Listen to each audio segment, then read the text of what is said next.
જય માતાજી, જય શ્રી કૃષ્ણ બધાને। આજે હું સેવ ને પાપડનું શાક બનાવવાની છું, જેના માટે મેં કાંદા લીધા છે, તો એક મરચું લીધું છે, આ લસણનું પેસ્ટ લીધું છે, ટમેટા લીધા છે, સેવ લીધું છે અને 2 પાપડ લીધું છે।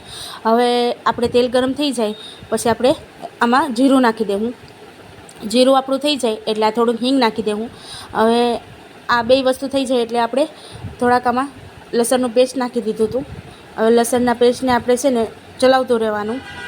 લસણ આપણું બળી ન જાય એ વાતનું ધ્યાન રાખવાનું આપણે, એટલે આને બરાબર ચલાવતું રહેવાનું। પછી લસણ આપણું થઈ જાય એટલે કાંદા નાખી દેવાના, કાંદાને મરચાં। હવે કાંદાને મરચાં છે ને બરાબર ચલાવતું રહેવાનું આપણે।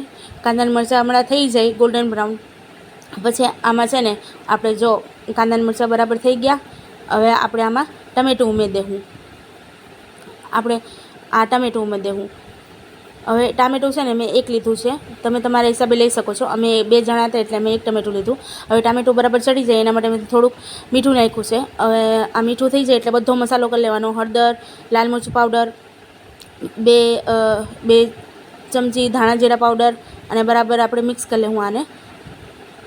હવે આપણો મસાલો બળી ન જાય ને એ વાતનું ધ્યાન રાખવાનું આપણે, અને થોડુંક પાણી ઉમેરી દેવાનું આપણે, જેથી કરીને આપણો મસાલો બળી ન જાય। આ જો મારો મસાલો બળી ન જાય એટલે મેં થોડુંક પાણી ઉમેર્યું છે। હવે આને બરાબર આપણે ચલાવતું રહેવાનું। ટામેટાં થોડાક ગળી જાય ત્યાં સુધી આપણે આને ચડવા દેવાનું। આ જો ટામેટાં ગળી ગયા આપણા, પછી આમાં આપણે 1 વાટકી છાશ લઈ લેવાની। આ તો મેં 1 વાટકી છાશ લીધી છે। આ ના તો ખાટી છે ના તો મોળી છે, મીડિયમ છે। આમાં તમારે જેવા હિસાબે તમારે છાશ લેવાની હોય તેવા હિસાબે તમારે લઈ લેવાની। હવે મેં આને બરાબર ચલાવી દીધું છાશ નાખીને, અને આમાં ઉંફાળો ન આવે ને ત્યાં સુધી આપણે આને ચલાવતું રહેવાનું છે। હવે આ સ્ટેજ ઉપર તમારે જો મસાલો ઘટતો હોય તો તમારે નાખી દેવાનું। મને એવું લાગતું હતું કે આ જો ઉંફાળો મારો આવી ગયો, મને લાગતું હતું આમાં થોડુંક મરચું ઓછું છે, એટલે મેં થોડુંક મરચું પાછળથી ઉમેર્યું। કસ્તુરી મેથી બી નાખી આમાં। કસ્તુરી મેથીથી છે ને તમારો શાકનો ટેસ્ટ બહુ મસ્ત આવે છે, એટલે તમે નાખી શકો છો, અથવા જેને નહીં હતું હોય તો નહીં નાખો તો બી ચાલશે, પણ મેં નાખ્યું છે।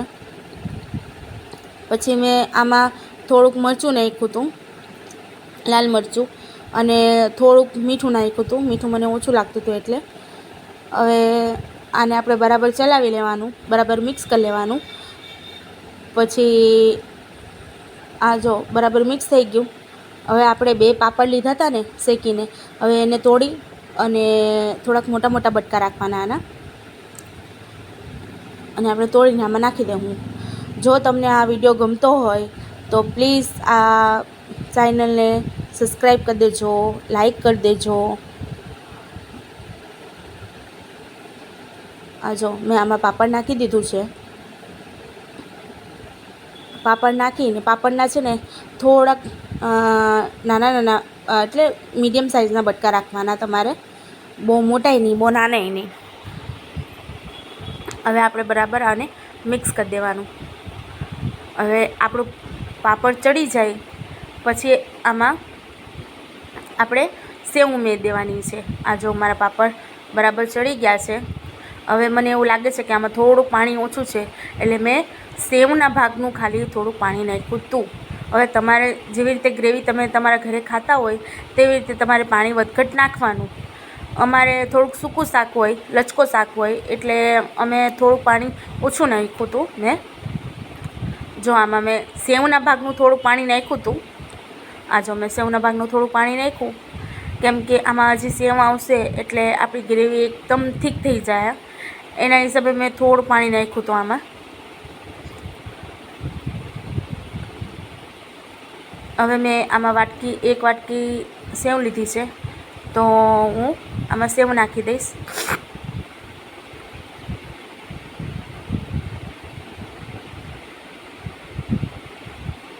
આમાં મેં સેવ નાખી દીધું, જોઈ લો। હવે આ મેં સેવ નાખી દીધી। હવે આને બરાબર હું મિક્સ કરી લઈશ। અને મારી છાશ થોડીક મીડિયમ હતી, ખાટી નહોતી, અને ટમેટાં ખાટા હતા, એટલે મેં થોડુંક આમાં ખાંડ ઉમેર્યું છે। તમે જોઈએ તો સ્કીપ કરી શકો છો, તમારી મરજી। આમાં મેં થોડુંક ખટમીઠું સ્વાદ આવે એ પ્રમાણે મેં થોડુંક ખાંડ નાખ્યું છે આમાં। આ જો થોડુંક મેં થોડું ખાંડ નાખી દીધું। હવે જો તો આ જો અમારું શાક બનીને તૈયાર થઈ ગયું છે. જો તમને આ વિડીયો ગમ્યો હોય તો લાઈક